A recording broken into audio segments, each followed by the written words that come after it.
Boa noite.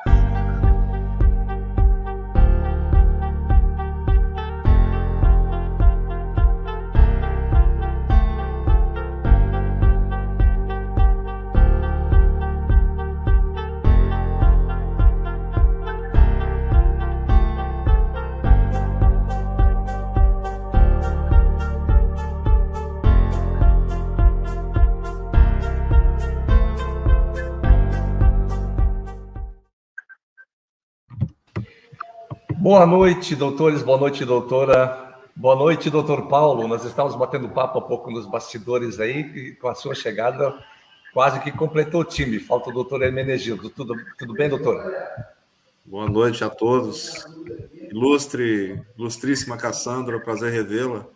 Doutor Joffre, doutor Robson, prazer, satisfação revê-lo também. E grande Carlos Schneider, o paladino aí da verdade jurídica Brasil. Não, eu sou pequenininho perto do senhor. Pequenininho. Nós estamos aqui caminhando como aprendizes, aliás, nós somos eternos aprendizes mesmo.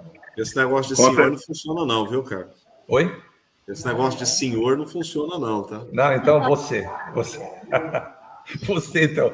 Maravilha. Eu quero te agradecer mais uma vez por ter aceito esse nosso bate-papo hoje, rapidinho. Eu sei que às vezes o seu tempo é esgotado. A Cassandra está em viagem.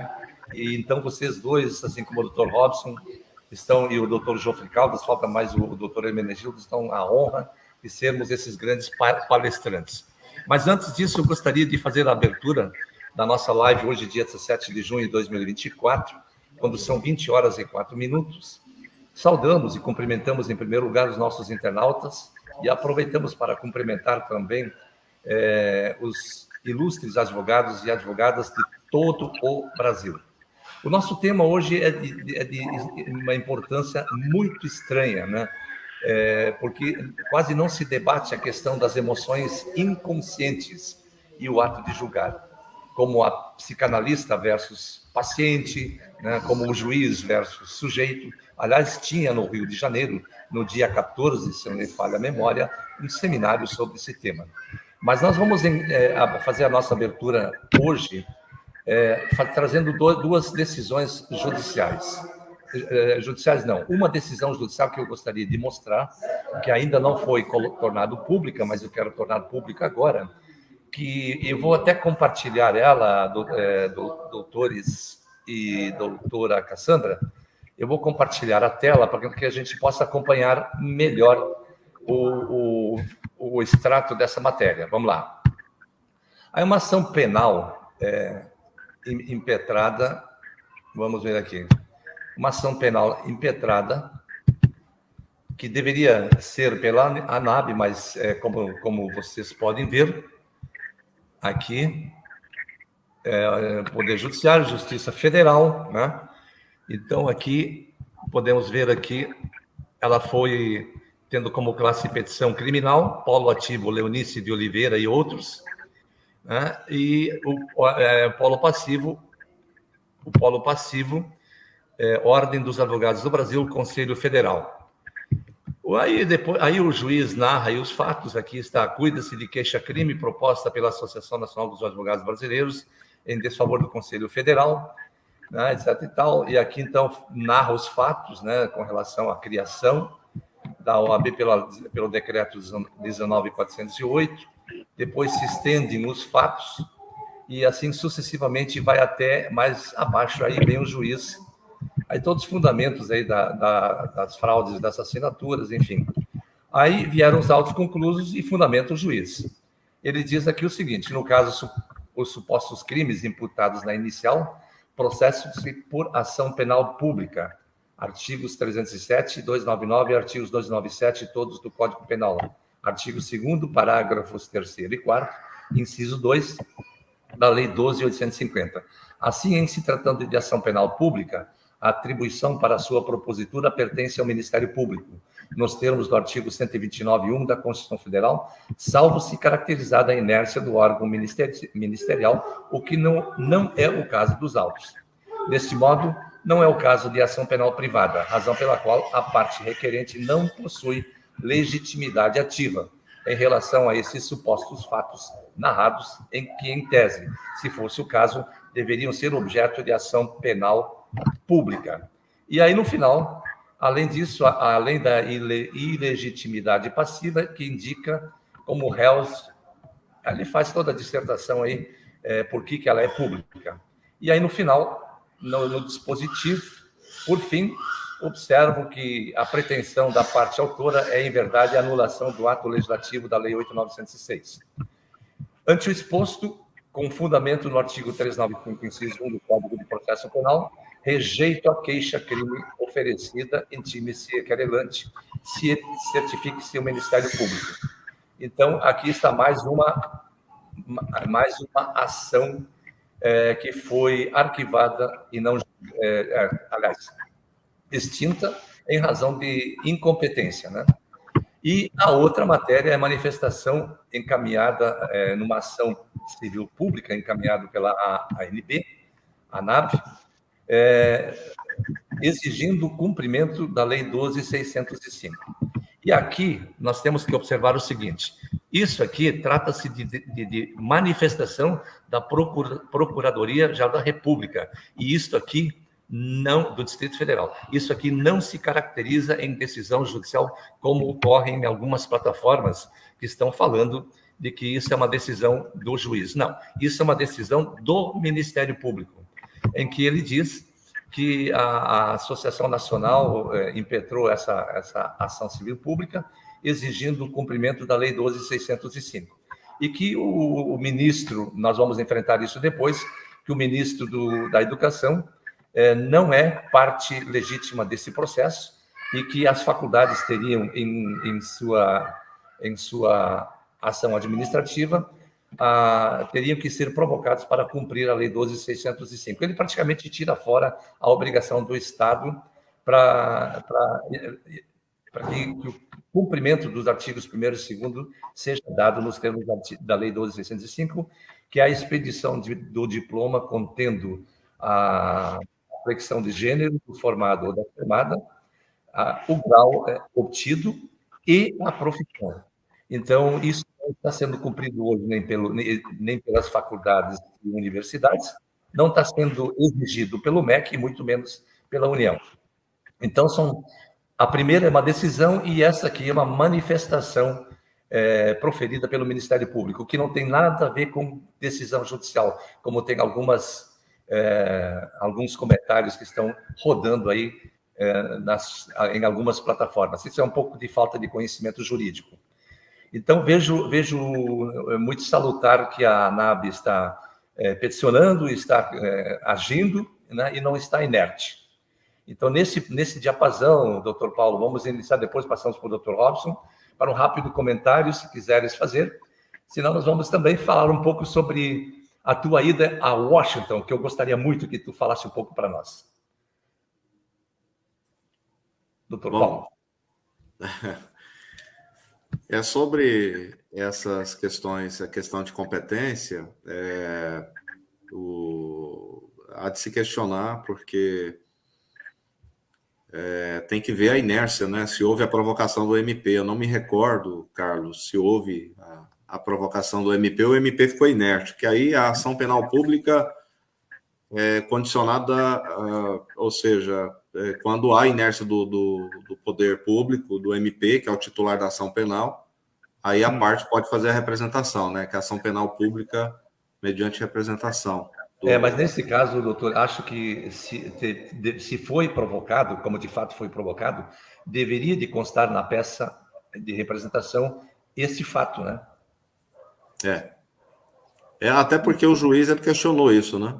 Isso, e não consta, né? Então, está ausente um pressuposto aí, né? De análise, né? De admissibilidade, vamos assim dizer. Aí pelo 395 ele fulminou é tipo uma barreira, né, criada, a questão até da pertinência lá das ADIs, né? O que é um absurdo, né? Que a gente tem que furar essa bolha aí da questão da ADI. E sobre a ação civil pública, é difícil, né, você confundir um parecer ministerial com uma decisão judicial, né? Muito complicado. Mas tem gente que confunde, pode ter certeza. Ah, tá. Então, tem gente para tudo mesmo. Tem gente para todo gosto. Mas, assim, com relação ao Washington, foi bastante positiva. Eu digo até, Carlos e Cassandra e demais, Robson, Joffre, e você que está assistindo, que a questão da ida foi mais uma questão de marcar presença, efetivamente os americanos lá já estão cientes das coisas que estão acontecendo aqui no Brasil. Aliás, como foi iniciado aí pelos jornalistas o Alan dos Santos, Paulo Figueiredo, a Ludmila Lins Grilo e outras pessoas que estão exiladas, né, nos Estados Unidos, o próprio Rodrigo Constantino, que estiveram presentes lá no dia da audiência pública. Eu cheguei um pouquinho depois, por razões de voo, que foi bastante demorado, mas participamos dos eventos e levamos a denúncia até a Comissão Interamericana de Direitos Humanos, que é a diferença entre corte e comissão. A comissão fica em Washington e a corte fica em São José, né, da Costa Rica. Então, São José da Costa Rica, né? Isso.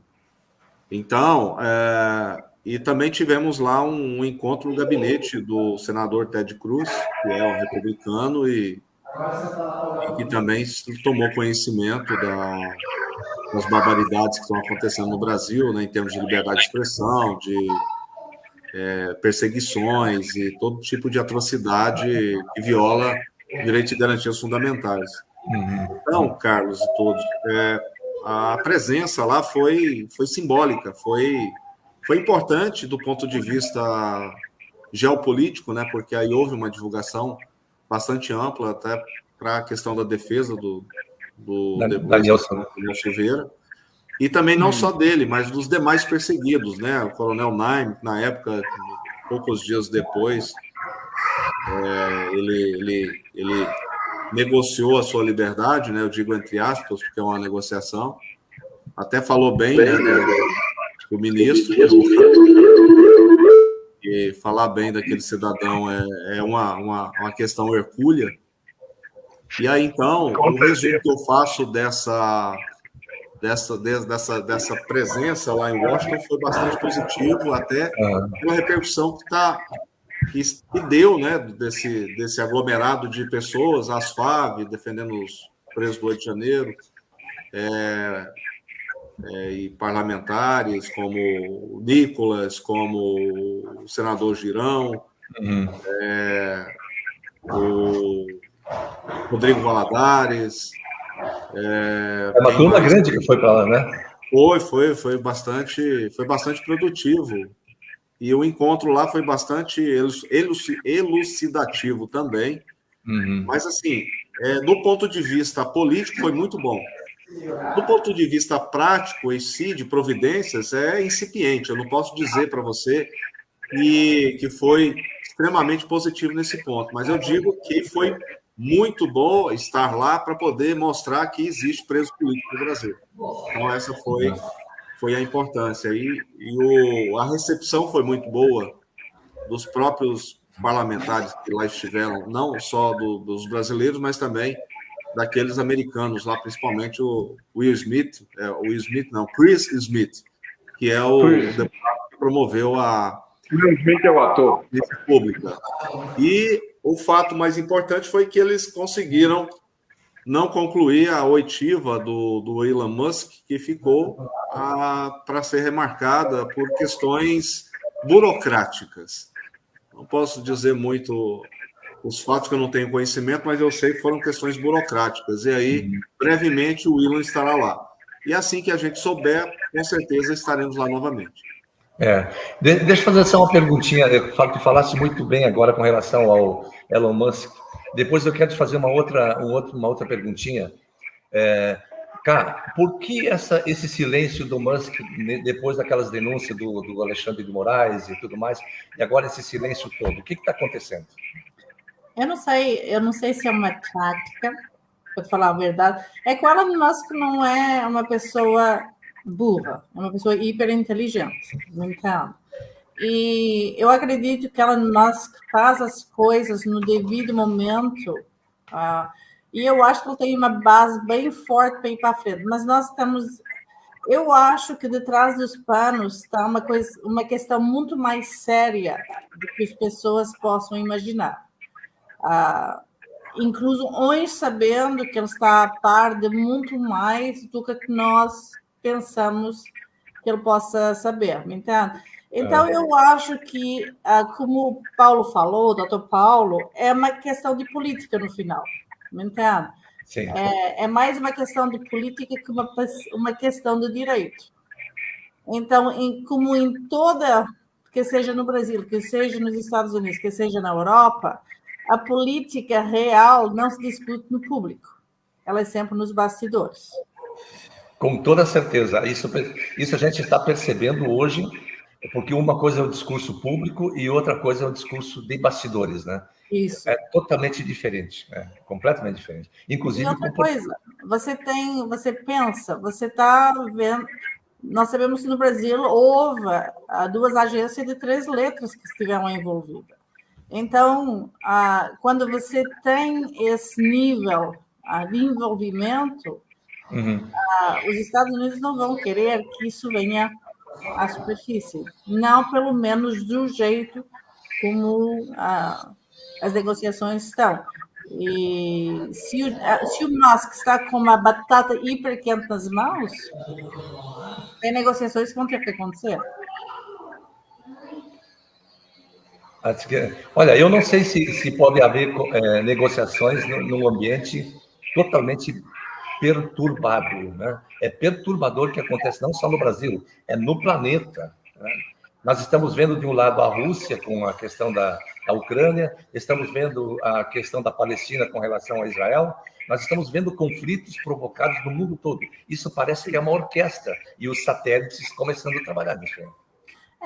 Mas é como, por exemplo, é aquela coisa, o nosso sistema bancário, o nosso sistema econômico é ruim. Perfeito, mas você não vai lá e derruba o sistema até que você tenha um outro sistema em andamento. Sim. Então, a mesma coisa com a política. Você não vai derrubar uma política sem você já ter um novo plano em andamento. Ou você tem um A e um B, me entende? Pelo menos isso é a minha visão. Doutor Jofre Caldas, o senhor gostaria de externar alguma posição sua? Eu quero fazer uma pergunta para o doutor Paulo agora também. Só tem um microfone aberto aí? Tem, eu acho que eu não sei, o meu não é. Não sei, eu não sei se é talvez do... Deixa eu ver uma coisa. Sim, é do doutor Jofre, isso mesmo. De qualquer forma, doutor Jofre, se quiser fazer alguma ponderação, algum comentário que o doutor Paulo falou e que a doutora Cassandra comentou, ou expor um acréscimo aos comentários de ambos? Sim. Infelizmente, como o doutor Paulo Farias falou, sobre a questão não legislativa, não receptiva em relação ao que está acontecendo no nosso país. Mas, infelizmente, o que existe hoje nos Estados Unidos é que um dos representantes um dos pau-mandados, vamos assim dizer, melhor, da nova ordem mundial, está na cadeira presidencial norte-americana. Então, infelizmente, é uma coisa que, em termos de atos, de atitude, que devem ser tomadas, por enquanto, não. Infelizmente, temos que aguardar, entendeu, todo o processo eleitoral norte-americano até novembro, para que se a coisa venha realmente a ser concretizada como deve ser. Mas, infelizmente, vamos aguardar. Doutor Robson, queres fazer um adendo, fazer um comentário seu? É só olhar isso ter uma visão otimista. Você já morou em Utah, né, doutor? Foi. Então, nós estávamos sem representação e sem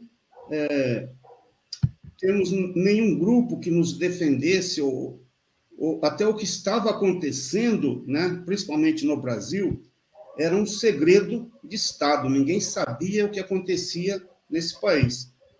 Hoje, né, com esse movimento que está acontecendo lá nos Estados Unidos, né, o Dr. Paulo participou, hoje nós temos a certeza de que já não existe mais um anonimato para os atos que são praticados aqui no Brasil, né? Isso é uma grande vitória. E esse tipo de movimento, ele realmente demora um certo tempo para ter efeito, né? Mas o principal já aconteceu, né? Já foi feito um movimento e a máquina vai se mover, ela se move lentamente, mas vai acontecer alguma coisa. Agora a gente pode afirmar com certeza que vai acontecer alguma coisa. Perfeito, Dr. Robson. Eu concordo em número, gênero e grau com essa sua colocação. Doutor Hermenegildo, queres complementar, a fazer o seu comentário com relação ao que foi dito? Sem áudio. Primeiro, boa noite. Estão me ouvindo agora? Agora sim, perfeito. Primeiro, boa noite aos nobres advogados, doutora Cassandra Brasil Revela aí novamente, doutor José Carlos, doutor Paulo César Farias, doutor Robson Ramos e o nosso mestre, doutor Carlos Schneider. Prazer estar nessa bancada novamente. Sim, no que tange as questões pontual e atual do cenário mundial no Brasil, eu continuo com a minha mesma tese, né? A Aliança da Terra está em curso. Não tem nada que volte atrás mais, né? Então, os atores estão fazendo o seu papel, amando da Aliança da Terra, porque quem está no controle, nesse momento, é a Aliança da Terra. Não tem como. Essa é a minha posição, porque sempre eu observo, vejo as pesquisas, a doutora Cassandra fala com muita propriedade, que o cenário não é aquele cenário de tempos atrás. Está se afunilando. Cada dia que passa, está se afunilando o espaço para esses esquerdistas, socialistas, progressistas, está findando. Esta é a minha colocação a priori. Doutor Paulo, quando o doutor participou nos Estados Unidos, o sentimento, porque tem duas coisas, né? Uma que você leva os fatos, apresenta e discute, e a outra, você entender o sentimento do momento. O que você sentiu lá? Que pode haver uma reversão em tudo isso aí? Carlos, a primeira coisa que eu senti é que os americanos eles não podem intervir aqui na nossa terrinha. Nossa república. Mas eu senti que eles estão atônitos com tudo que está acontecendo com relação à liberdade, às perseguições. O próprio caso Daniel Silveira, que é um caso icônico, né, de um parlamentar que foi preso no exercício da atividade parlamentar, violado a Constituição Federal, violado de todas as formas possíveis, até torturado mesmo, de fato, de fato, né? Então, o que eles entenderam é que a situação é muito grave. Isso tudo só está acontecendo porque envolveu uma empresa americana, né? Que foi o X, que é o Twitter. Então, em razão disso, também tem o Rumble, que esteve lá, o CEO o representante do Rumble, né? Que não se sujeitou às ordens ilegais daquele cidadão togado, aí preferiu bloquear o acesso aqui no Brasil. Então, assim, do ponto de vista de fatos, foi extremamente importante. Do ponto de vista político, eu digo que foi relevante. E do ponto de vista prático, a gente vai ver ao longo do tempo, depois dessas denúncias do Elon Musk, para a gente ver efetivamente quais as providências. Eu torço muito para que o passaporte americano do senhor Alexandre de Moraes seja cassado, né? Essa que é a minha torcida. Pode ter certeza que eu farei de tudo para que isso ocorra. Então, essas são as razões aí. Eu acho que positivamente foi positivo. Agora, eles estão estarrecidos, né, com o que está acontecendo aqui. Agora, com relação aos tratados e acordos internacionais em que o Brasil é signatário, na verdade, quando há uma ofensa a uma ordem legal ou uma ordem contratual, né, Qual é o efeito prático que isso tem em nosso ordenamento jurídico se você não pode punir os agentes agressores ou que transgrediram a norma acordada? Que praticidade tem isso em nosso país? Aqui no nosso país a praticidade é zero. Aliás, só funciona para quem é do espectro ideológico opositor ao sistema que está aí, né? Então, o parágrafo 3º do artigo 5º lá que fala que os tratados internacionais são equivalentes a emendas, né? Isso aí não está servindo para nada. Porque, na realidade, a Constituição Federal hoje, ela não passa de uma folha de papel, né? Então, sem força normativa alguma. Na realidade, ela tem, só que é uma força seletiva. A Constituição hoje do Brasil é a Constituição seletiva. Para a esquerda, ela funciona contra os seus opositores. E para a direita, ela não funciona para nada, ou seja, você não tem direito a nada. Tudo é suprimido, inclusive o habeas corpus, que é datado lá de 1250, lá da época do rei João Sem Terra, lá, né, que foi instituído o habeas corpus, que o Supremo Tribunal Federal, em 2024, diz que o seu regulamento interno, o seu regimento interno, supera o direito ao habeas corpus. Então, durma-se com isso. Doutor, o Supremo Tribunal Federal destruiu as prateleiras do curso de Direito. Aliás, todos os atos normativos de Direito. Nada ficou de pé? Não, existe... Deixa eu fazer a pergunta ao doutor Paulo Farias. Fala, doutor Joffre. Posso fazer uma pergunta ao doutor Paulo Farias? Claro que pode. Ô, doutor Paulo, me diz uma coisa. O regimento interno do tribunal, ele tem mais força do que a Constituição Federal? Para aquela turma que está lá, sim. Então, assim, como eu ia dizendo, existe um Hans Kelsen, né, que inventou a tal da pirâmide de Kelsen. Isso. E que lá tem a base, o meio, o alto e o superalto, né? E a Constituição está, como se diz, né? Ela está fatiada. Só que para alguns integrantes do Supremo Tribunal, que eu coloco o Supremo Tribunal com letra minúscula, a pirâmide de Kelsen tem acima da Constituição, tem o regimento interno do STF, que é o suprassumo do absurdo. Ou seja, eu olho para os livros de direito, mal está servindo aqui para segurar a porta, para o vento não bater, entendeu? Acho que é só para isso que está servindo. Para mais nada. Cassandra, você se anima ainda também a seguir essa carreira aí, hein, Cassandra? Com tudo isso? Eu estou acabando o primeiro ano e o meu foco é direito internacional e direito do homem. Eu estou seguindo isso por causa da questão da soberania.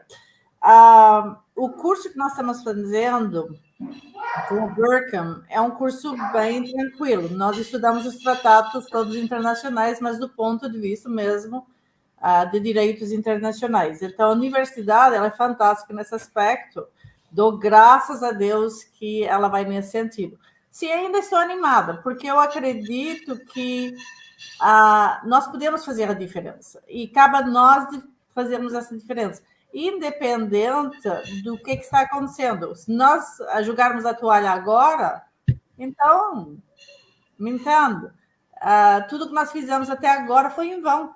E nós não podemos perder. Isso mesmo. E a doutora Cassandra fala uma palavrinha, tudo que nós fizemos até agora não tem valor, então, perfeita a sua análise, perfeitíssimo. Então, alguém me falou, Cassandra, você briga contra o direito? Como é que você está agora fazendo direito? E eu digo, isso até é uma coisa assim meio louca, me entende? Porque eu sempre briguei com isso. Mas é que eu acredito que nós estamos agora no ponto certo de fazer a virada, me entende? Eu acho que, como nós falamos no congresso da ANAB do ano passado, tanto eu como o Dr. Paulo, tem um jeito do do direito positivo se encontrar com o jurisnaturalismo. É um ponto de equilíbrio, me entende? não é uma coisa que, quem sabe, nós vejamos nos próximos 5 a 10 anos, mas eu acho que nós podemos começar a arquitetar sobre isso. E eu acho que, mesmo que uma pessoa não consiga 100%, uma pessoa já pode pôr uma semente que, quem sabe, as futuras gerações consigam levar isso para frente. Perfeito. Dr. Robson, em concursos públicos, que direito se aplica para avaliar o conhecimento jurídico hoje? Porque ninguém mais é o direito do STF, será? Bom, concurso público já é um caso à parte, né? Uma coisa são as decisões lá nos tribunais, e o concurso ele é uma forma de peneirar, né, a entrada dos profissionais no mercado. Então, tem que entrar no máximo 10%, geralmente 5%. Então, vale qualquer regra para eliminar o candidato. O objetivo é esse. Então, exatamente isso aí. É um ponto diferente do direito, exatamente. A questão do direito é que é preocupante, né? Nós temos assistido aí a figura do cabeça de ovo lá, né? Hoje nem se fala o nome dele, de repente é perigoso. Então, que loucura isso. Quando a gente concentra a nossa atenção nele, a gente está cometendo um erro importante. Porque suponhamos que a gente substitua o cabeça de ovo por um outro lá, o cabeça de jaca. Não vai mudar nada. Assim como não mudou esse colegiado que está aí, já foi trocado. Já existiram outros. E os erros não, né? As violações que se cometiam no passado e que a gente não prestava atenção eram as mesmas.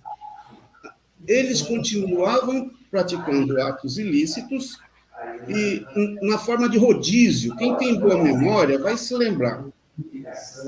Primeiro entrava um como presidente lá da Suprema Corte e pintava e bordava, dava entrevista, era o terror.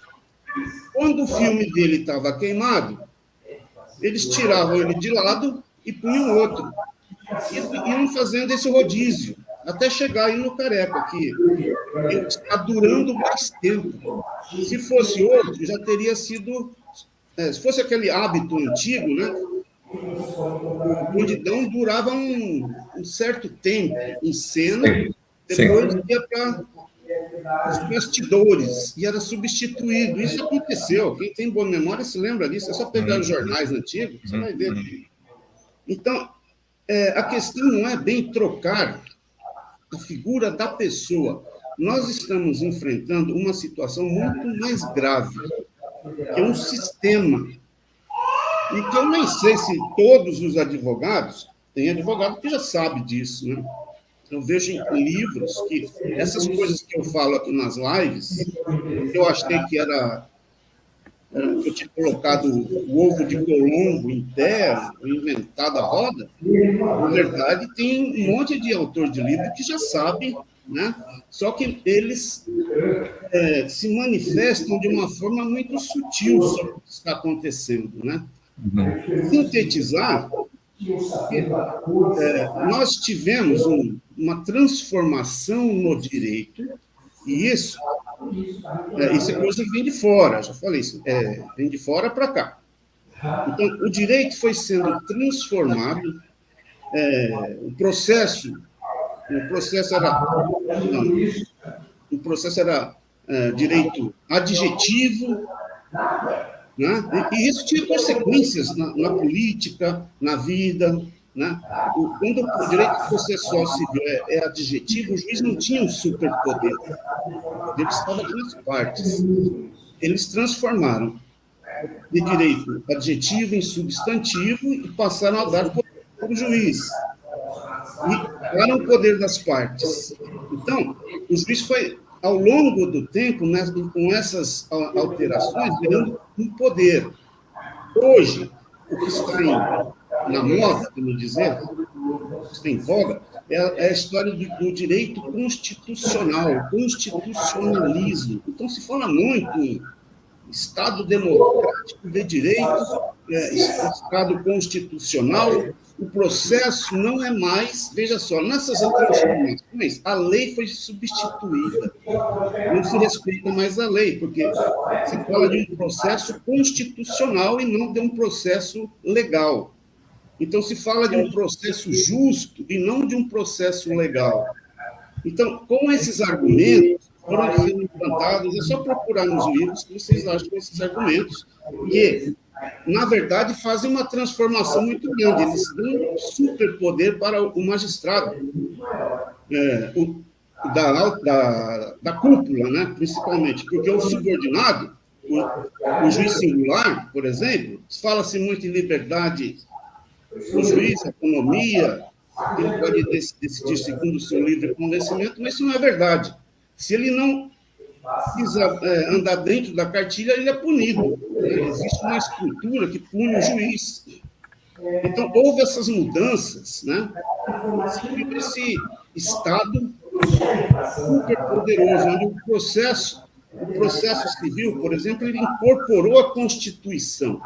Então, tudo que se fala no direito hoje é com base nos princípios constitucionais. Então, a Constituição deixou de ser um parâmetro para limitar o poder dos governantes, e ele passou a ser um instrumento nas mãos dos governantes. Quando você equipara o processo à Constituição, ou incorpora a Constituição dentro do processo, você está dando esse instrumento nas mãos do juiz, do magistrado lá da cúpula. E ele faz o que ele bem entende, porque passa tudo a ser decidido segundo os princípios. A Constituição deixou de impor, que a finalidade da Constituição, ela foi criada para isso, para impor limites aos governantes. E agora, em vez de fazer isso, ela é um instrumento nas mãos do governante. Ele faz as mudanças que ele quer. Por isso que todo mundo aqui, olha, nós não temos Constituição. Ela é um papel, de fato. Mas esse problema não é criação do Alexandre de Moraes, não é do Toffoli, não foram os membros do STF que fizeram. Isso é um sistema que vem sendo colocado, né? E isso está sendo implantado. E aí a gente fica surpreso com as decisões dos tribunais. Por quê? Porque a gente tem aquele princípio da legalidade. A gente ainda pensa com aquela cultura de que a lei, existe a supremacia da lei, mas não existe mais. Existe a supremacia dos princípios constitucionais.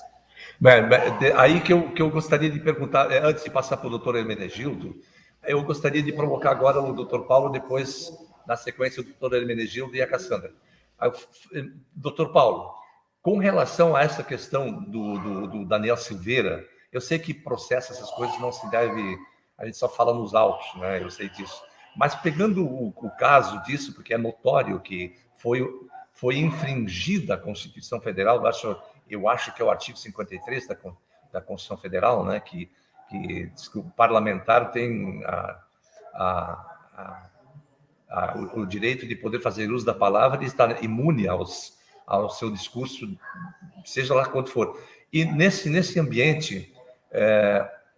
Ele é jogado dentro de algum princípio, que é uma vala comum, ou ele tem algum outro ato normativo que ele pudesse ter ofendido algum magistrado ou alguma situação? Porque ofensa de magistrado ou de qualquer outro cidadão busca reparação através do dano moral, né? Como é que foi que aconteceu tudo isso aí? Primeiro que a Constituição ela não é rasgada, ela é estuprada 24 horas por dia. É estupro mesmo, estupro coletivo. Segundo, o artigo 53, que é a imunidade formal e material do parlamentar, que o parlamentar, a função dele é o quê? Falar. E ela foi violada, foi estuprada também. Na realidade, se houve algum tipo de crime, foi crime de difamação, injúria. Ele recebeu, inclusive, o perdão presidencial? Não, mas perdão presidencial de ocasião que eles fizeram a revogação em maio do ano passado, foi assim, o suprassumo da vergonha, da canalice daquelas pessoas. Porque a própria PGR, que foi quem foi em conjunto lá, né, eu digo que foi até em conluio, o subprocurador lá com o Alexandre de Moraes fizeram um conluio para condenar o Daniel Silveira, que fizeram a maracutaia lá, né? Aquilo lá foi deplorável. O processo em si foi um processo vergonhoso. Lá no dia do julgamento, dia 20 de abril, e aqui eu não estou entrando em detalhes do processo, mas é público, você pode olhar. Lá eu disse claramente que se Daniel Silveira fosse condenado, ele seria condenação política e não jurídica.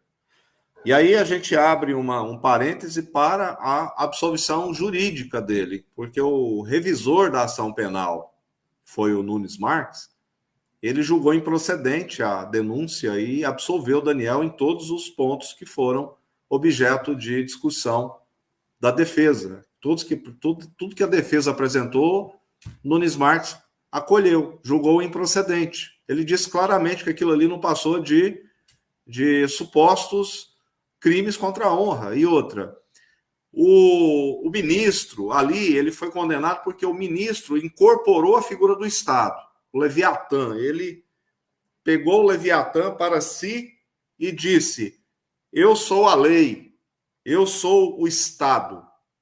E aí eles inventaram que o Daniel queria usurpar os poderes constitucionais e queria impedir o livre exercício de um poder constitucional, que é o poder judiciário. Uma piada. Piada, eu disse que foi uma piada. Várias vezes eu mencionei que foi uma piada. Agora, pasme, os caras, esses cidadãos aí que não entendem porcaria nenhuma de direito, eles se incorporaram, eles disseram com todas as letras: eu sou o Estado. E aí você me xingou. Então você xingou o Estado, você ofendeu o Estado. Então por isso que você está sendo acusado de tentativa de abolir o Estado Democrático de Direito. Que absurdo. Pelo amor de Deus. Que absurdo. E aí ficou mais grave ainda agora nos pedidos de progressão, porque o Daniel já cumpriu por 3 vezes os requisitos objetivos e subjetivos, né, que são bom comportamento subjetivo e requisitos legais, que é o percentual. E aí o cara me vem que não entende porcaria nenhuma de direito, nada. Até minha filha de 9 anos entende mais do que ele. Ele diz com todas as letras que não, que o percentual que o Daniel tinha que cumprir não era 16%, não, era 25%, porque, segundo ele usou de violência e grave ameaça à pessoa. Do Estado. Do Estado. Isso é uma doença. Utilizado de violência e grave ameaça contra o Estado, pessoa, o percentual não poderia ser 16%, tinha que ser 25%. Pasme que ele não sabe diferenciar o Estado de um agente público. O agente público, por exemplo, na Constituição Federal, no parágrafo 6º, no artigo 37, ele é responsável, o Estado é responsável pelos atos de seus agentes. E aí vem uma enxurrada de indenizações muito breves, prejuízo ao erário público. Eu alertei isso. Quem é que vai pagar esse prejuízo? O Estado. Quem banca o Estado? Nós. Então, eles estão criando um passivo interminável, inimaginável com essa atuação nefasta, violadora, estupradora de leis, de Constituição, não respeitam nada, absolutamente nada. E ainda vem me dizer que o regimento interno é capaz de suprimir um habeas corpus. Então, no caso do Daniel Silveira, foi uma mistura de tudo enquanto é porcaria jurídica que um cidadão ruim de serviço, que uma pessoa que não entende porcaria nenhuma de nada, faz. Porque, na realidade, ele está a serviço do sistema e o sistema está pouco se lixando se existe uma lei, se existe uma norma para poder tipificar uma conduta, mas o cidadão não sabe diferenciar o agente público do Estado e também não sabe diferenciar a pena dias multa, que é aquela pena de condenação por medidas, por por multas por descumprimento de medidas cautelares. Ele não sabe diferenciar, ele está usando isso para poder deixar o Daniel preso. Então, assim, haja estômago para poder enfrentar essa canalice jurídica que eu tenho enfrentado. Até agora, eu critiquei o ministro, falei que ele não entendia nada de direito, que as decisões dele são pífias, que ele não fundamenta nada. Se eu peço 10, ele responde uma marromeno, e aí o procurador-geral foi dizer lá que vai me denunciar para a OAB, porque eu critiquei, que eu não fui urbano nas críticas. Eu estou lá preocupado com isso. Agora, o que não se consegue entender, doutor, é que todos os advogados parece que se recolheram, alguns advogados se recolheram que não queriam se expor, né? Vocês são uma referência, vocês são uma diferença, vocês são os verdadeiros. Inclusive, o Sebastião Coelho é outro advogado brilhante que está sendo perseguido, inclusive agora respondendo o processo no CNJ. A que ponto nós chegamos, doutor? É porque a maioria dos advogados são covardes. A maioria dos advogados, 99,999, a dízima periódica, são covardes. Por quê? Porque eles não têm coragem de enfrentar as ilegalidades de um juiz de primeira instância, de um desembargador de segunda, de um ministro do STJ e de um ministro do Supremo. Porque eles estão pensando o quê? Eles estão pensando em dinheiro, eles não estão pensando, estão um pouco se lixando para a lei. Se for conveniente para essa grande maioria desses advogados covardes, está tudo bem. Agora, eu não estou pensando em dinheiro, eu estou pensando no seguinte: eu estudei a porcaria da lei e a porcaria da Constituição. E lá está dizendo aquilo, por exemplo, 53, que o parlamentar ele é imune, suas palavras, votos, opiniões, inclusive criminalmente. Mas aí temos aí um preso político que foi perseguido porque ele utilizou uma expressão, eu acredito que até os gaúchos utilizam, né? Bater numa pessoa com um gato morto até o gato miar. Acho que é uma metáfora. Aí o cara foi condenado por metáfora, o cara foi condenado por ter dito isso, que tinha sonho. Eu sonhei que vi o ministro Fachin apanhar com um gato morto até o gato miar. Eu sonhei. Aí o cara sonhou, aí ele foi condenado. PQP, meu amigo. Misericórdia. Que diabo é isso? Então, assim, aí eu até dias atrás eu publiquei o Minority Report, que é um filme lá de 2002, que tem o Tom Cruise, que ele é um viajante no tempo, que ele vai para o futuro para evitar que o crime ocorra. Aliás, ele vai, né? Ele vai, acho que, para o passado, né? Para evitar. Não, para o futuro mesmo. Futuro. Para evitar que o crime ocorra. Então, ele está... É a mesma coisa. Aquele cidadão togado lá, que eu não gosto de falar o nome dele, ele usa o instinto hollywoodiano do Tom Cruise para poder prever, por exemplo, que os caras que foram presos agora no 8 de janeiro, que eles tinham possibilidade de fugir. Aí, daqui a pouco, o cara não pode ir no banheiro ali, porque ele tem a possibilidade de dar uma dor de barriga ali, não pode ir naquele banheiro. Aí a gente está vivendo, nós estamos vivendo um crime de futuro. E sabe, eu não consigo. É difícil. E qual é a expectativa para mudar isso, doutor? Isso tem que ter alguém tem que pôr um freio nisso. Poxa, você vai perguntar isso para mim, Carlos? Pergunta para a Cassandra, eu acho que ela sabe, ela tem a resposta. Cassandra, vai lá. Por que ele põe batata quente nas minhas mãos, não é? O ano passado eu fiz isso com ela, agora ela está fazendo isso comigo, não? Porque nós estamos falando a psiquiatria agora contra o sujeito, né? O juiz contra o sujeito. Meu Deus do céu, o que é isso? Mas você sabe que é uma coisa geral que está acontecendo, não apenas com advogados no direito, mas está também acontecendo com a psicologia, está acontecendo em todas as áreas. Essa coisa de não mais seguir as regras, de fazer praticamente o que uma pessoa quer. E Dr. Paulo fala na Constituição de ser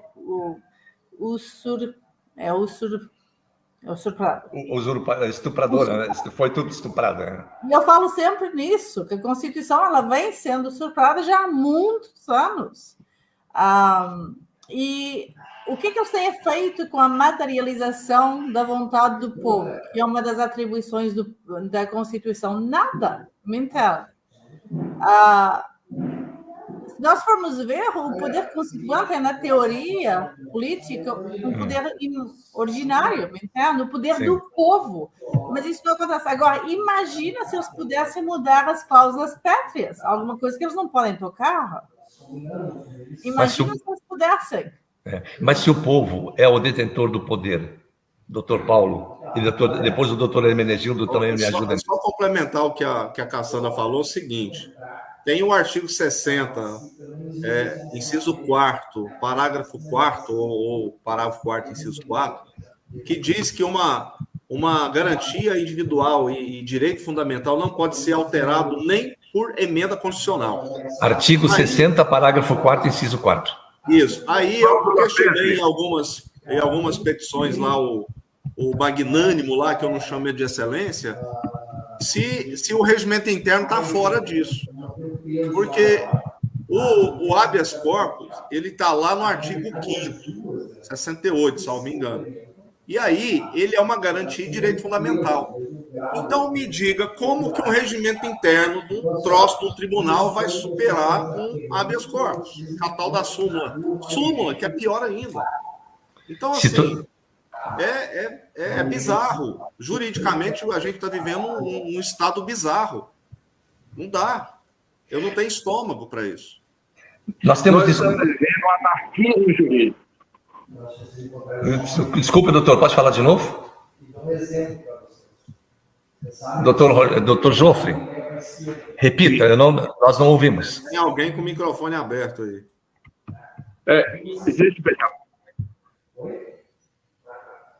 Eu acho que não tem algum problema no sinal do doutor Joffre. Está muito truncada a transmissão. Diga, doutor Hermenegildo. O doutor Jorge está com outro canal aberto aí em cima, então eu tenho aqui, não sei. Sim, vamos aí na fala do doutor Paulo César Farias, com muita propriedade, ele falou tudo. Essa corte de estudo que é o STF, não passa disso, uma corte de estudo que eles não estão estudando nada. Pelo contrário, estão transgredindo a cada dia a Constituição Federal. O que eu sempre digo, o que falta é ser respeitado esta Constituição. É as letras da lei que tem que ser respeitada. Esses magistrados, esses ministros, eles usam do seu poder para abusar no que tange às leis espousadas na Constituição Federal, trazendo para si princípios, né, de acordo com suas conveniências. E aí eles acompanham aquele Ronald Roth, que quem conhece é um filósofo de esquerda, e que eles se ancoram nesse autor que já falecido. Entendeu? Então, assim, e no que tange, doutor Paulo César, os covardes que o senhor fala da OAB, eles tão covardes que eles não voltam para a sua entidade, que é uma entidade extinta com lei fraudulenta. Eles não encaram isso de frente. Deveriam encarar não só ele, mas outros magistrados, porque aí a ANAB está na frente, na vanguarda, para libertar todos os advogados do Brasil, e tem essa anomalia jurídica no meio, chamada OAB, que, infelizmente, os nossos colegas os advogados se tornam escravos devido à petição que tem que fazer, que tem que submeter esta entidade, porque eles têm um monopólio da União, um monopólio do jurídico, adquirido por meios escusos, nós sabemos. Entendeu? Então, e outra covardia que eu vejo é o próprio Senado, que o Senado que tem que dar o freio no STF e não faz isso.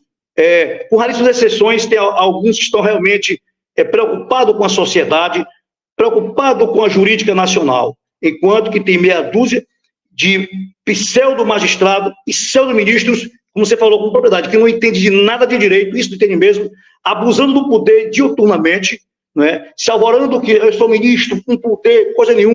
No meu entendimento, o STF é um apêndice do Executivo, subordinado ao Executivo, porque quem indica os 11 ministros é o Executivo, através do Presidente da República. Então, as suas falas da doutora Sandra está perfeita. É isso aí. Eu acompanho esse raciocínio, que o artigo 53 é bem claro, quando ele diz quaisquer palavra, o parlamentar é imune, entendeu? E no que tange o artigo 138, 139, 140, já está definido quais são os crimes contra a honra, entendeu? Mas aí na Constituição, e aí é no Código Penal. Sim, mas o Código Penal faz parte da Constituição Federal, tem que estar esposado lá. Tudo Sim. Tem que estar fora, esse espaço tem que estar esposado na Constituição Federal, entendeu? Então, certo. Se você desrespeita esses princípios, seja ele de leis esparsas extravagantes, está desrespeitando a Constituição Federal, entendeu? Doutor, desculpa, mas o tema está tão apaixonante que o doutor Robson depois e a doutora Cassandra vou provocar um pouco mais. Doutor Paulo, aqui a Maria está dizendo aqui, doutor Paulo Faria, no caso de indenizações, o Estado não iria para cima do CPF? Digo, deve ser ADM, aquele nomezinho, né? E aí estaria em consonância com o que dispõe o artigo 28 da lei do Código de Introdução ao Direito Civil Brasileiro e o artigo 37, parágrafo 6º da Constituição Federal, que é o redirecionamento no CPF da pessoa que causou dano. Isso não é possível a gente buscar, não, doutor? Não, esse é o direito de regresso do Estado contra o seu agente público. Mas o artigo 28 Estado, porque 28... quando você vai ingressar com uma ação judicial, você entra contra a União. Mas não é possível... Não é contra o bonitão aí, não. É contra a União. Que a União é que vai... Você vai só narrar os fatos. O cidadão, agente público... Aí a responsabilidade do Estado é objetiva, independe de culpa. Está lá no artigo 37. Por quê? Porque viola ali os princípios da legalidade, já violou. Da impessoalidade, não precisa nem dizer o princípio da impessoalidade, o tanto que ele violou. Na realidade, ele acabou com o princípio da impessoalidade. Aí o princípio da moralidade, não precisa nem dizer mais. A publicidade, aí nem se fala, porque tem processo do Daniel que tem mais de 1 ano e meio que eu não tenho acesso. Eu não sei o que se dá. E tem a eficiência zero. Ou seja, todos os princípios da administração pública foram violados por esse cidadão. E aí a responsabilidade objetiva cabe a quem se sentir prejudicado por atos do agente do Estado para poder tomar as providências contra o Estado. Agora, depois a União pode vir a entrar com ação de regresso contra o agente público. E aí entra o artigo 28, lá da LINDB, né, a Lei de Introdução aos Normas de Direito Brasileiro, que diz que o funcionário público ele responde por seus atos, inclusive com bens e patrimônios. Isso. E o artigo 37, parágrafo 6º também. Não, sim, mas aí o parágrafo 6º é feito para o Estado indenizar. Lembrando que tem um decreto, acho que é o 200 de 1937, 2006, alguma coisa assim, que o prazo para você requerer a indenização é de 5 anos, não é de 3, não. Então, o prazo é quinquenal. Isso aí é pacificado pelo STJ. Então, quem foi violentado, estuprado, sacaneado por esses agentes públicos tem 5 anos do ato para poder ingressar com ação indenizatória. Perfeito. Muito bem, Cassandra, eu não quero... doutor Robson, eu não queria entrar muito nessa questão, dessa seara aí do respeito à lei e da ordem, mas diante do que o doutor Paulo fala, que ele entende que, segundo tudo que ele aborda aí, que isso não pode continuar. E eu também concordo que não pode continuar. E por isso que a gente tem que continuar a lutar, né? Por tudo que você acredita, muitas vezes você perde bens, perde tempo, perde dinheiro, enfim, mas tudo no que você acredita, você enfrenta. Os advogados realmente são isso que o doutor Paulo comentou, que são 99,99 covardes. Eu fecho com o doutor Paulo. Eu fecho ipsis literis, né? Eu fecho com ele. E a sua opinião nesse sentido?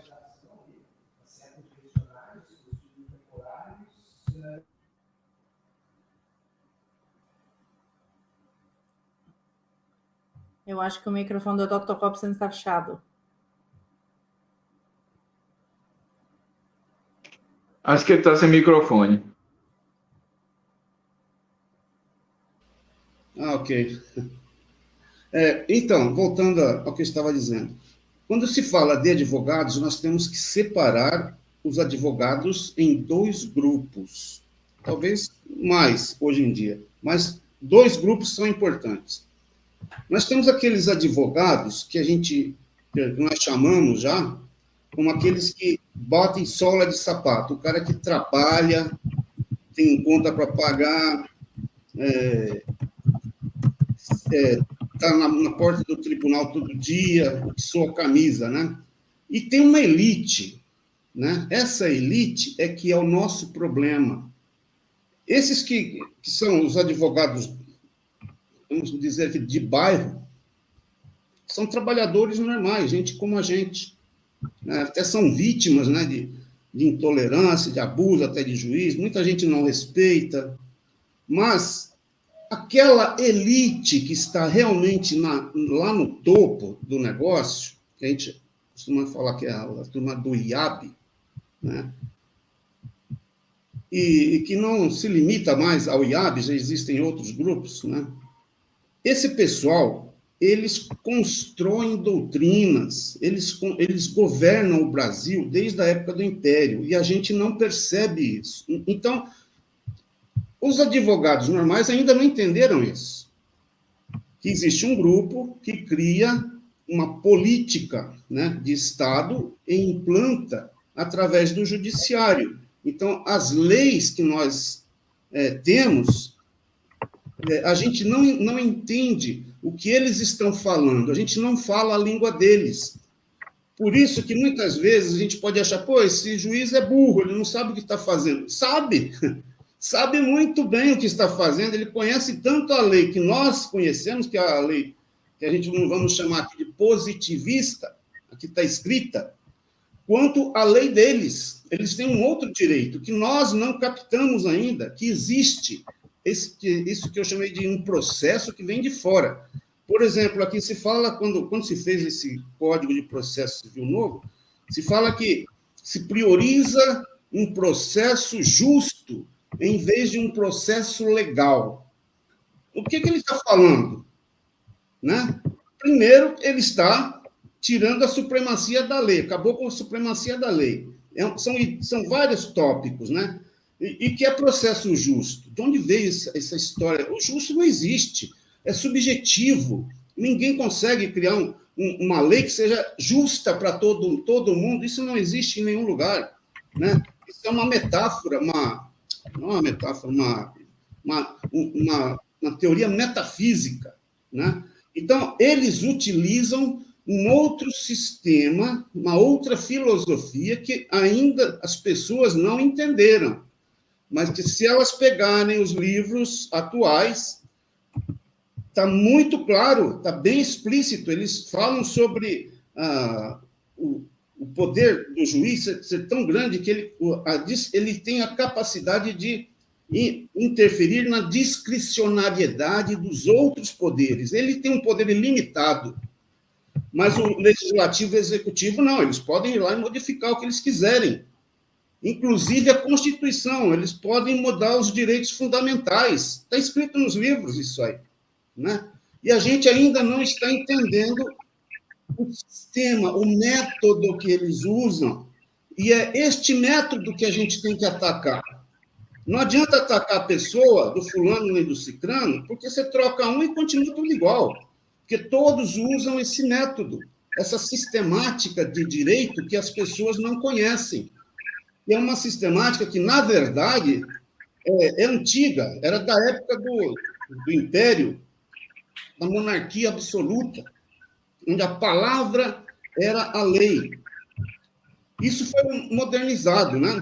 E existem várias correntes filosóficas que participam desse processo. Começa lá no positivismo do Augusto Comte, onde eles falam sobre a reconstrução do ser humano, reconstrução da sociedade, e vem de lá para cá sendo implantado. Por isso que existe um direito que as pessoas não entendem, mas não é o direito que a gente conhecia antigamente. É um direito com uma visão positivista, que é o positivismo, não é nada disso que as pessoas pensam.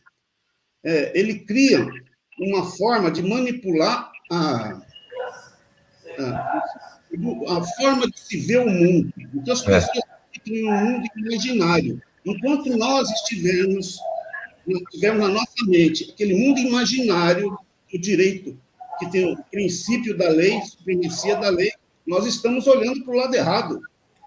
E vamos ser atropelados sempre. E não vamos ter o raciocínio deles. E muitos atacar o ponto fraco deles.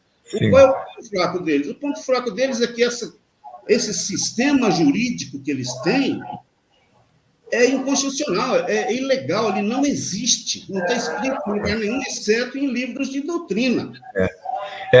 Doutor Robson, me permite uma pergunta, o jornalista, jornal O Novo, está perguntando aí, doutor Paulo César Farias, um ministro do Supremo Tribunal Federal pode ser exonerado pelo presidente da República? Acho que a resposta é não, né, doutor? Não, ele pode ser empichado. Mas aí é competência do Senado, né? Ele é inviolável, os juízes são invioláveis. Então, para ele ser retirado do cargo, depois que ele é nomeado, ele pode ser só por impeachment, pela lei 1079, que é a lei dos crimes de responsabilidade. Aliás, a maioria dos ministros lá infringiram todos os incisos lá da lei 1079. E agora, doutor, eu vou te fazer uma provocação. Se você preparar uma ação direta de inconstitucionalidade, você tem a convicção de que a matéria é pertinente, os fatos são violados, são de grave violação. Mas aí, em qual sentido? Aí você impetra uma ADI esperando que seja provido, e daqui a um pouco você vê que ele destoa totalmente dos seus fundamentos. Mas deixa eu te falar, eu já fiz queixa-crime, notícia-crime contra o togado lá por crime de tortura, abuso de autoridade e tudo. Eles não conseguem enxergar os crimes. Então, assim... Mas eles poderiam julgar fazer eles isso? Mesmos? Eles mesmos é o Senado Federal, porque eles mesmos julgam eles mesmos. Então, mas que negócio é esse? É um sistema isso. Mas aí funciona assim, ó, vou dizer para você como é que funciona o sistema de pesos e contrapesos lá do Supremo e do Senado. Ó, eu não mexo contigo, você não mexe comigo. Ponto. Freio e contrapeso. Não mexo contigo, você não mexe comigo. E fica tudo de boa. Por isso que chamaram o Pacheco e o Lira, logo que eles foram eleitos presidentes da casa, para tratar dessa matéria. Então, o Pacheco, ele é prevaricador. Se você ler o artigo 319 do Código Penal, se você ler o artigo 319, você já vai ver que ele viola, inclusive, o regimento interno do próprio Senado Federal. É lamentável. Ele é se não o maior culpado disso tudo que nós estamos vivendo aí, chama-se Rodrigo Pacheco.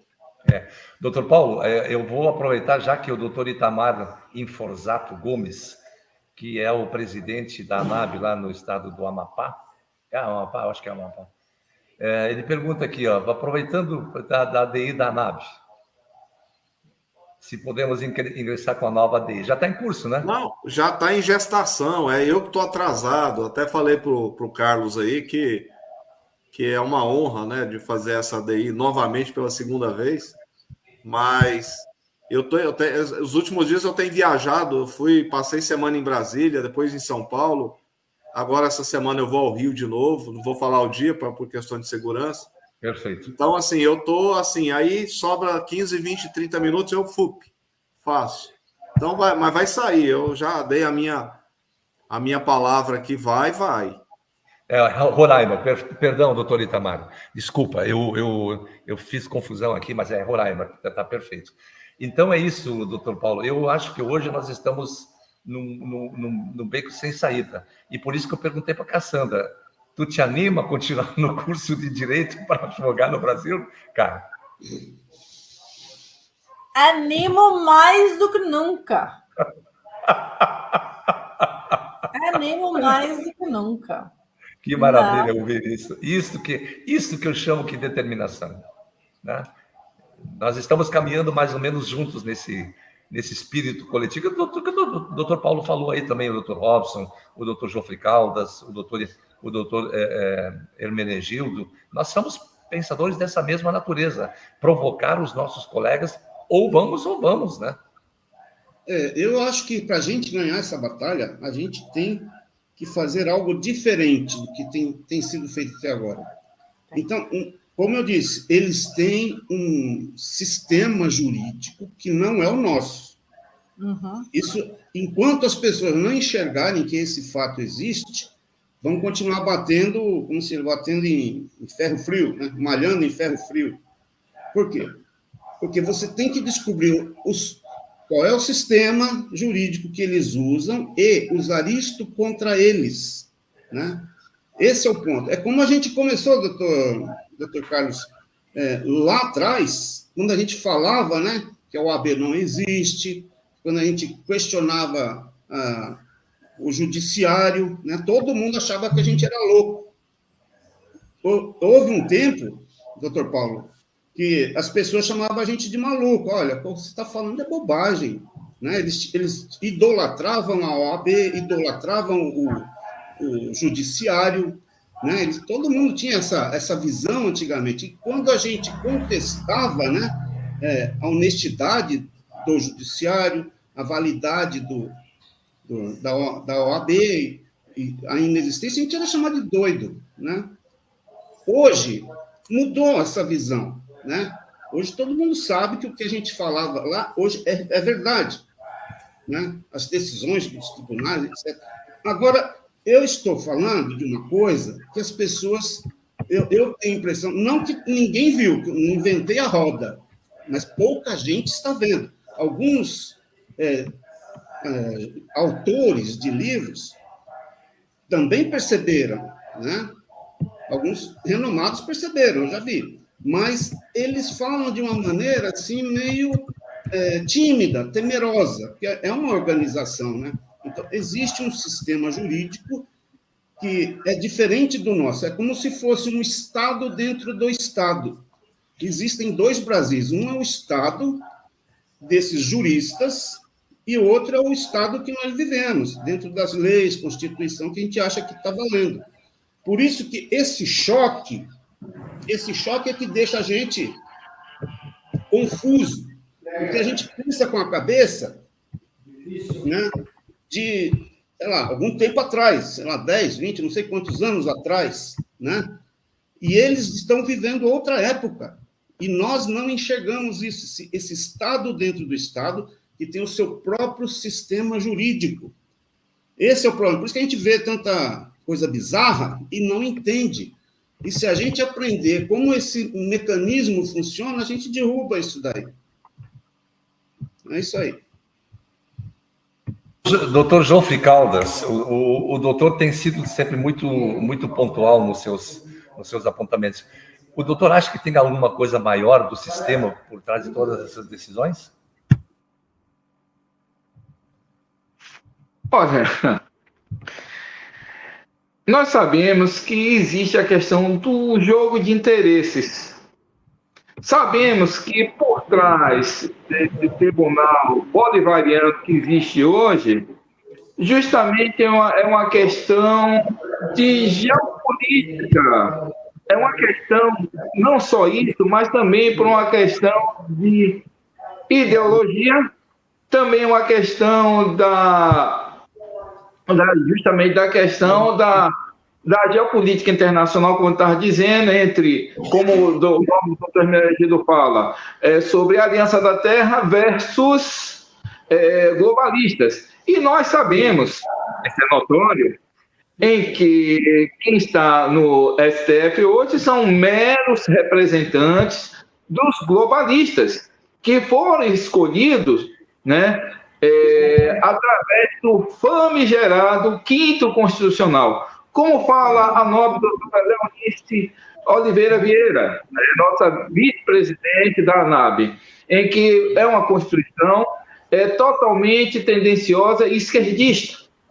Então, com isso, na verdade, eles criam justamente com isso, por uma questão ideológica, eles distorcem, entendeu? As próprias normas constitucionais, as normas processuais, o direito material. Na verdade, eles criam justamente o que eu posso chamar, meu caro doutor Carlos Schneider, meu caro doutor Hermenegildo, meu caro doutor Robson Ramos, né? O anarquismo jurídico, em que, como diz, que na verdade não é só os dois Brasis, na verdade o que existe é a questão do próprio direito, das próprias concepções, da própria ideologia que sai deles. É como diz o nobre doutor, nosso convidado, né? Em que o Estado sou eu. Quer dizer, na verdade, é uma questão absurda, mas, infelizmente, nós estamos vivendo também, infelizmente, a própria insegurança jurídica, né? Em que o nosso deputado Daniel Silveira, posso aproveitar a oportunidade para poder manifestar o meu apoio justamente ao nobre deputado que está sendo injustiçado, né?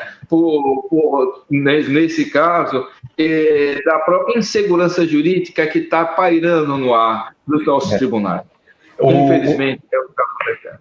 O doutor Paulo Souza, ele está dizendo que as autoridades estão violando tratados internacionais e direitos humanos. Isso não é novidade, né? Nós já sabemos o que está acontecendo, não só no Brasil, mas no mundo. Deve começar a recorrer à jurisprudência do Tribunal Internacional. Ele acha que quer dizer aqui o Tribunal Penal Internacional, ou esse tribunal também já está comprometido, doutor Paulo? Eu tinha desativado o som aqui. Se eu te falar, a Comissão Interamericana de Direitos Humanos, eu falo por ela primeiro, lá tem presidenta. Ela é da pauta LGBTQY e aquela tanto de letra a mais. Então, Nossa Senhora. Por aí vocês já entendem, ok? E a UTPI, que é o Tribunal Penal Internacional, também é um cabide de esquerdista, ou seja, globalista, dominado. O que a gente tem que falar, tem que fazer, é registrar. É o que eu tenho feito. Porque se eu posso, assim, ser criticado por... Eu não quero ser criticado por não ter lutado. Eu quero ser criticado por ter lutado, por ter registrado. As pessoas falam assim, mas adianta alguma coisa você fazer isso? Adianta, estou registrando. Né? Agora, entre registrar e não registrar, eu prefiro escancarar aí as ilegalidades que estão cometendo. Estou preparando uma nova denúncia para a Comissão Interamericana de Direitos Humanos e, se Deus quiser, no segundo semestre eu estarei denunciando lá no Tribunal Penal Internacional em Haia, que é o objetivo, a parte 2 da minha missão. Você tem sido incansável nesse aspecto, né, doutor? Mas é assim que... A advocacia não é para covardes. Então... Verdade. O doutor João Horácio Cassal está dizendo, doutor Paulo, já não está na hora de pedir o impeachment do Alexandre de Moraes? Mas, João Horácio, eu sou autor de 3 pedidos de impeachment desde 2021. Tudo engavetado. Por quem? Pacheco. Falo, o maior prevaricador da República. Tem o Procurador-Geral da República e tem o Prevaricador-Geral da República, que chama Rodrigo Pacheco. Então, eu sou autor de 3 pedidos. 3. Então, tem mais um em gestação aí, porque ele, recentemente, ele deu voto num julgamento de um habeas corpus que o ato coator era o dele. Você vê o nível de bizarrice jurídica que a gente está vivendo. A autoridade coatora deu o voto de acompanhamento do relator que negou o habeas corpus, que ele é a autoridade coatora. Então... A advocacia não é para amador, né, doutor? A Maria está dizendo aqui também, doutor Paulo, eu sempre achei que a Aliança da Terra fosse lenda urbana. Você acha, Cassandra, que é lenda urbana? Não, isso é lenda... Isso é verdade verdadeira. Essa aliança globalista, essa aliança do mal, é verdadeiríssima. Nós vivemos uma guerra espiritual impressionante. Quando eu estive lá naquele ambiente, e que eu me recuso a entrar nele novamente, que chama Supremo Tribunal Federal, eu saí de lá ruim, passando mal. Só melhorei quando eu fiquei longe daquilo. Cara, de verdade. Passando mal de verdade mesmo. Eu posso imaginar, inclusive, com o terror que eles implantam, sem antes mesmo você entrar, tu já fica todo com energias negativas, né?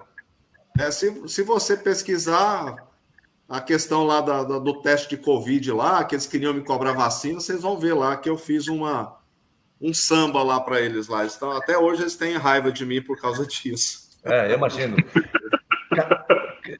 Cassandra... Vou querer a letra, doutor Paulo. Vou querer a letra desse samba. Onde é que entram as forças ocultas nessa história? Bom, as forças ocultas criaram um sistema lá atrás. Quando você tem umas Nações Unidas, que tem uma Carta Magna e Declaração Internacional dos Direitos Humanos, que é apenas um papel que não é obedecido, você já se dá conta que nós temos um sistema corrompido. Incluso quando você tem um tribunal internacional, tanto dos direitos humanos como penal, e eles dizem que eles não podem entrar ou fazer nada por causa de jurisdição, mas espera aí, eles não são internacionais? Então você já sabe aí que temos um problema. Então o sistema em si tem tratados internacionais, como você falou, como o doutor Carlos falou, como o doutor Paulo falou, mas esses tratados não servem para nada. O que eles servem? Eles servem só para o país assinar, para eles não entrarem em conflito com outro país. Mas e aí? Como é que fica o povo? A parte prática, né? A parte prática. Se nós só temos, na verdade, um sistema político. A mesma coisa que você perguntou. Ok, temos 99% de advogados corruptos. Mas o que nós temos hoje? Nós temos dois diferenciais. Nós temos o advogado em si e também, do outro lado, nós temos um advogado político. Porque hoje, o que é? A maioria dos advogados são todos políticos. Então, onde é que um advogado, hoje, um verdadeiro advogado, e são poucos que possa ter um conhecimento aprofundado, uma visão estratégica da profissão dele, um comportamento ético e paixão pelo que faz, e ainda mais a empatia. Dificilmente. Me entenda? Porque o que nós temos hoje são advogados que são defendidos por Monian e defendem Monian na base política. A mesma coisa que hoje os órgãos internacionais, inclusive os tribunais internacionais. Nosso tema de hoje foi exatamente juiz versus cidadão. É isso mesmo, o doutor Hermenegildo? Exatamente. Exatamente. Infelizmente, hoje o cidadão ele se tornou um alvo de alguns magistrados. Infelizmente. Sabemos que alguns magistrados, seguindo o espelho que eles têm, que é o STF, ou seja, atropelando as leis macros, e com isso causando dano ao sujeito, ao cidadão. Veja aí, o doutor Paulo César falou com propriedade. Tem um ministro que ele é delegado, que ele é promotor público, defensor ao mesmo tempo e acusador. Veja. E julgador. E julgador, veja só. E ouvindo aqui a fala do doutor Carlos em face da doutora Cassandra, se vale a pena seguir o direito, só vale. Só vale porque esse sistema que está instalado é passageiro, vai acabar, vai sucumbir, não tenho dúvida disso. Não tenho dúvida disso. Nada perdura bom, nada perdura mal. Sempre tem seu ponto de fim, tem seu fim. E, como foi dito aí na fala com propriedade, nós estamos realmente numa guerra espiritual. Onde do lado nós temos os Anon, formada pelos satanistas, globalistas, progressistas, tudo que é ista, e do outro lado nós temos os conservadores, cristãos, família. Isso é que vai prevalecer nesses poderosos, entre aspas, que estão com os dias contados. Então, vale a pena cada esforço que nós fizermos em defesa da nossa democracia real, da nossa liberdade como profissional, a exercer o nosso labor como advogado que nós escolhemos e somos tolhidos por uma casta nefasta de egoístas e de criminosos que quer assolar toda a população, toda a comunidade mundial. Mas isso, nós temos um pouco de culpa, porque nós ficamos inertes há muito tempo, fomos enganados também pelo sistema que aí está. Fomos intestidos com carnaval, com desfiles de samba, escola de samba, muitas coisas, filmes, e isso nós sendo inebriados por todo esse sistema e eles plantando a semente do mal. Só que nós, do bem, vamos detoná-lo. Não é? Nem tudo que você vê na sua frente condiz com a realidade. Tem outra coisa por trás, um pano de fundo por trás. Por isso, muito boa a sua colocação, doutor Hermenegildo, e aqui eu quero fazer uma provocação para a Cassandra. Eu, Carlos, eu vejo em breve um futuro bem melhor do que ele está aqui hoje. Eu tenho convicção de que nós estamos enfrentando tudo isso aqui para sermos postos à prova. Mas eu estou vendo uma derrubada em cascata desse sistema muito em breve. Com certeza. Com certeza, porque eu falo que o Brasil nunca mais será o que foi antes. Quando você vê hoje um brasileiro, ou um povo brasileiro participando da vida política e começando a impor questões, já existe uma mudança. Porque o que você vê antes de 2018? 2018 você vê uma aceitação completa de um povo que a base dele era o carnaval, era o futebol, mas a questão política não era uma coisa de se aprofundar. O que você vê hoje, nos últimos pelo menos 3 anos, é uma mudança onde hoje o povo ele é mais comunicativo e mais participante muito mais da parte política e da parte econômica do país e de uma parte carnavalesca e de uma parte futebol. Então, já existiu uma mudança.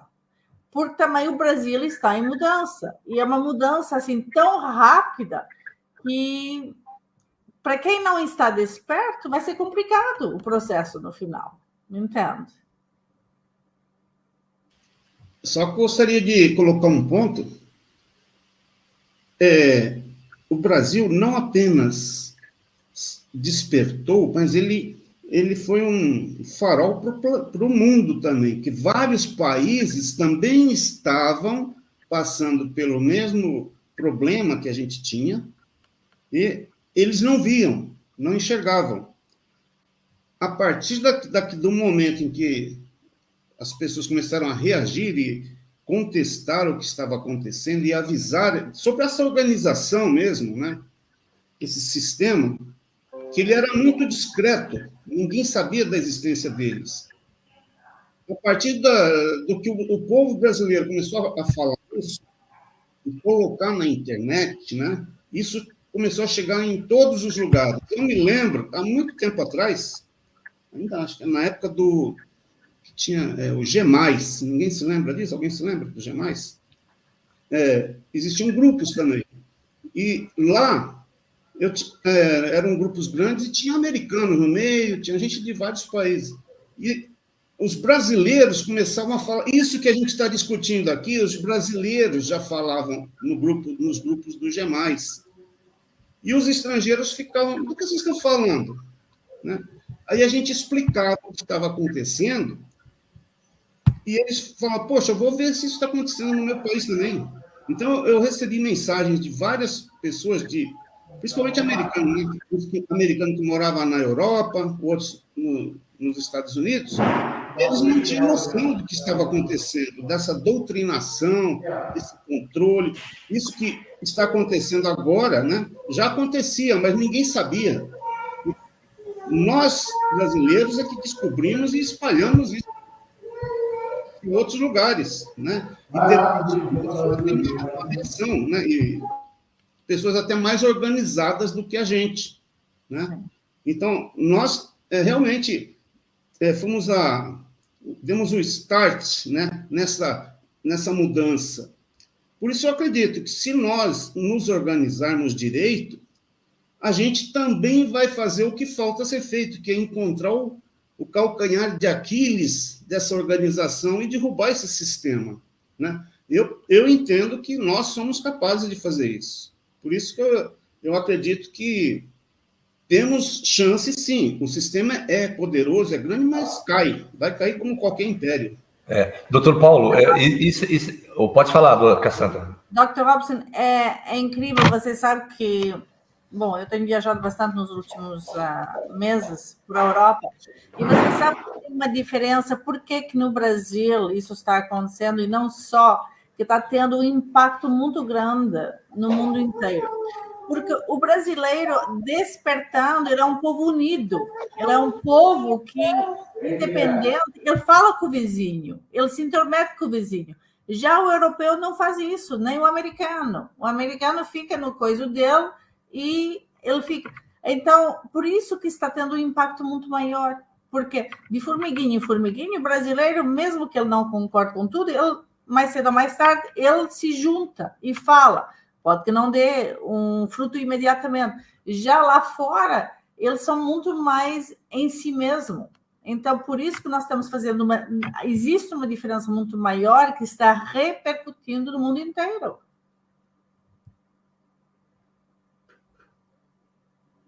Doutor Paulo, existe realmente essa vocação da América pós-Trump dar uma guinada no mundo todo? Você que esteve lá. Aposto nisso, e ele vai vencer, novembro está chegando, e vai guinar também, não é só nos Estados Unidos, não, vai dar uma guinada mundial, porque os Estados Unidos, na mão do Biden, acabou, destruiu. Eu estou aqui com uma pessoa muito ilustre aqui, ó, a minha netinha, né? Tá certo.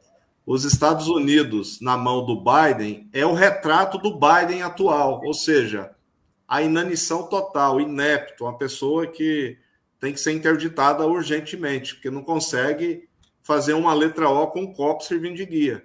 Para você ter uma ideia, os Estados Unidos, são os Estados Unidos hoje. Então, a nova vitória do Trump, aí, pode ter certeza, tudo, até a esquerdalha americana já está jogando a toalha para o Biden. Eles estão realmente muito motivados, né, para mudar essa realidade na América. Com certeza. E o Trump vai vencer. Você passou na Califórnia agora, esses últimos dias que teve para lá? Não, foi só em Washington e Atlanta. Califórnia está destruída, né, Cassandra? Califórnia, nem se me der passagem de volta, hospedagem, com tudo, eu não quero de jeito nenhum. Prefiro ir para Portugal. Aquele famoso... Conhecer Portugal. Eu não fui convidado ainda para conhecer Portugal, mas fica aí o nosso convite.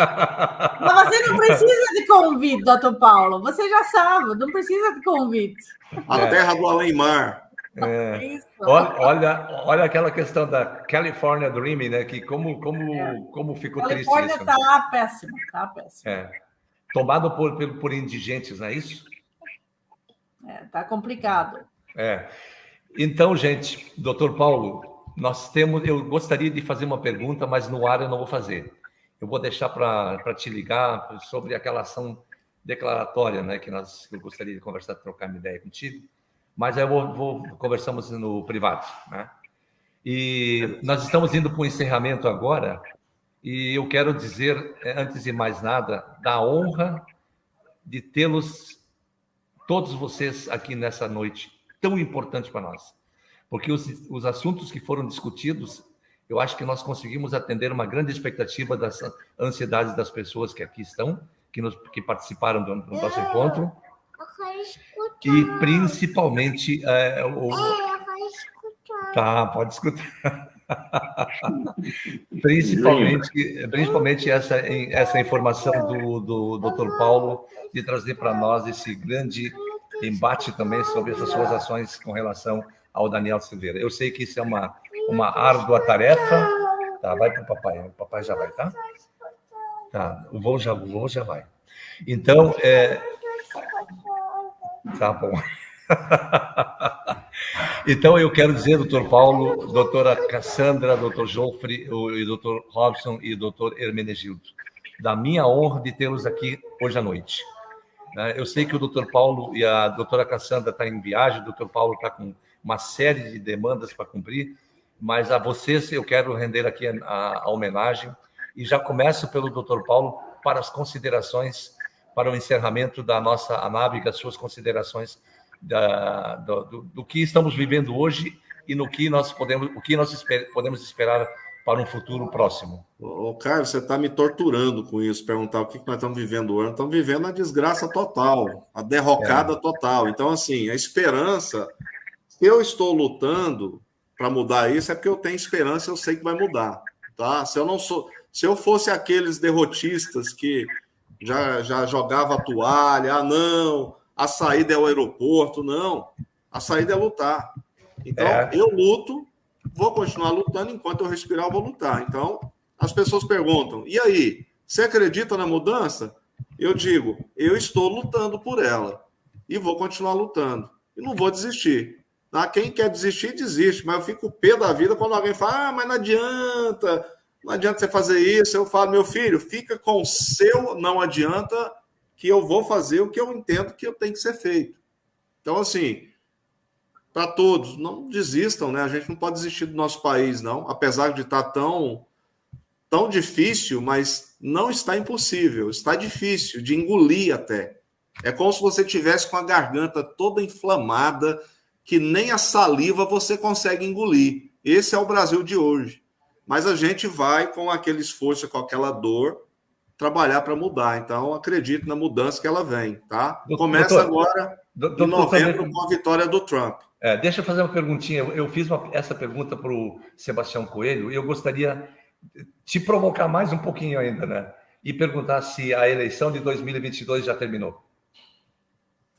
Não, terminou não. Lógico que não. Parabéns. Cara, tu é espetacular. Né? A eleição de 22 nunca vai terminar, meu amigo. Tá bom? Um abraço para vocês. Obrigado. Valeu, então. Muito obrigado, doutor Paulo. Que maravilha. Doutor Geoffrey Caldas, meu irmão, para as suas considerações.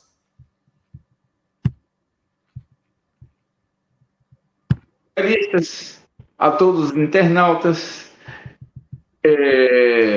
em especial a ter a felicidade de estar compartilhando esse momento ímpar com o nobre doutor convidado Paulo Farias, né? E reiterando o meu apoio a Daniel Silveira, e que tudo vai se resolver, com toda certeza. Venho agradecer ao nosso nobre doutor Robson Ramos, ao nosso nobre Carlos Schneider, a francesa portuguesa mais brasileira que eu já conheci de todos os tempos, Cassandra Marie, nosso nobríssimo colega, além de ser advogado e policial civil também aposentado, Hermenegildo Alberto, e a todos os internautas que estão nos assistindo. Maravilha. Doutor Hermenegildo, meu querido irmão, as suas considerações. Pois é, foi um prazer estar com esse seleto de advogados, doutora Cassandra, doutora advogada, grande psicóloga forense, aqui rendo as minhas homenagens a ela sempre, e doutor Geoffrey Caldas, doutor Robson Ramos, doutor Paulo César Faria, que tive a honra de estarmos juntos lá em Canela, hein, doutor? Uma maravilha. E, pois é, então, assim, o que eu vejo a curto prazo é a nossa libertação total. E pedir aqui para que os nossos filiados, associados da NAB Nacional e todas as seccionais, que não desistam da luta, porque essa luta, ela é o nosso caminho para podermos ter uma nova geração de advogados compromissado com a jurídica nacional, né, com a sociedade, advogados que sejam polidos, tenham polidez, esmero, que tenha ética, não seja covarde, que seja autêntico nas suas iniciativas, nas suas falas, nas suas condutas. É isso que queremos para o nosso Brasil. Um seleto de advogados compromissado com a justiça, né? Pois o que está posto vai sucumbir. Nós estamos vivendo realmente uma verdadeira insegurança jurídica, né? Nós não sabemos para onde mexermos, mas vamos continuar, como o doutor Paulo César falou, vamos continuar batendo, lutando, e eu acredito, sim, na mudança a curto prazo.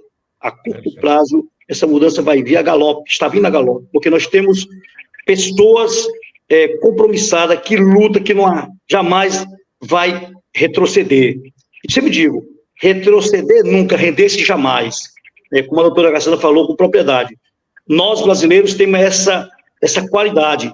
Quando estamos numa luta, nós nos unimos e vamos até a liberdade. Assim aconteceu com a liberdade do nosso país, porque nós lutamos para esse Brasil ficar liberto, e não é agora que o nosso Brasil vai ficar sujeito a uma casta nefasta de escroques, né, de esquerda, não é? Tanto Fabiana como revolucionária, mandando em nosso país. O Brasil é dos cidadãos de bens, e não desses malfazejos que aí estão instalados. Os dias deles estão contados. Uma boa noite a todos os internautas. Vamos seguir em frente. Jesus, Nossa Senhora, sempre na frente da nossa luta, que é o nosso caminho, nossa verdade e nossa vida. Boa noite a todos e obrigado pela oportunidade. Amém, doutor. Muito obrigado. Doutor Robson Ramos, para as suas considerações. Primeiramente, gostaria de agradecer a presença de todos os nossos colegas internautas que estão vendo pela internet. Agradecer a presença da Sandra, dos demais colegas. Principalmente parabenizar o Dr. Paulo por ser uma pessoa que enfrenta, né, esse sistema de frente, né?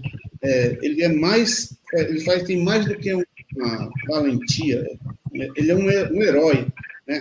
O nosso país, ele mudou várias vezes, embora a gente não tenha o hábito de registrar, né, ou de guardar na memória a ação dos heróis, né? Mas muitas pessoas no passado fizeram o que o senhor está fazendo, doutor Paulo. Eles começaram sozinhos e mudaram a história. É assim que se muda a história de um país, com pessoas corajosas que enfrentam, não têm medo, e elas vão ser sempre apoiadas pelas pessoas de bem, e logo a mudança acontece. Então, o senhor está de parabéns. Eu admiro muito o seu trabalho. Parabéns. Boa noite a todos. E além de não enfrentar o sistema e não ter medo, o conhecimento jurídico, o que é uma grande diferença também. Cá, para as suas considerações. Aliás, Cassandra, eu quero dizer o seguinte, ó, as lives suas e da Lorela estão cada vez mais espetaculares. Eu quero que você seja portadora do meu abraço, das minhas homenagens da Lorela também, né? Porque vocês duas formam uma dupla extraordinária, imperdível, né, nas suas lives. Parabéns, Cassandra. Obrigada. E mais uma vez, hoje também, por você estar aqui conosco, quero deixar registrado a minha gratidão pela sua presença hoje. As nossas lives têm sido cada vez mais divertidas, até que agora vamos precisar do Dr. Paulo nos agraciar com a sua presença numa das nossas próximas lives. Eu quero agradecer aos advogados aqui presentes, Dr. Paulo, não preciso falar mais, você já sabe que você tem minha admiração profunda, e também todos os internautas. E agora, mais do que nunca, reintegro que a nossa responsabilidade perante essa mudança ainda é cada vez mais importante. Não apenas importante em todos os aspectos, mas também nós trazermos de volta o direito positivo tal como ele é, tal como ele deve ser. E eu ainda falei esta semana que o Brasil é o início do que eu chamo consciência coletivo, que toma consciência não apenas dos seus deveres, mas dos seus direitos. E mesmo que eu falo que encontremos uma negatividade todos os dias perante o que nós falamos, perante essa consciência coletiva, nós temos que entender que, por mais negativo que seja, nós estamos plantando uma semente. E mais cedo ou mais tarde, essa semente vai germinar. Disso não tenhamos dúvida. Se nós estamos frente a um sistema que já tem mais de 70, 80 anos, e se nós já conseguimos fazer uma diferença nos últimos 2 anos, nós já estamos numa positividade ao além do esperado.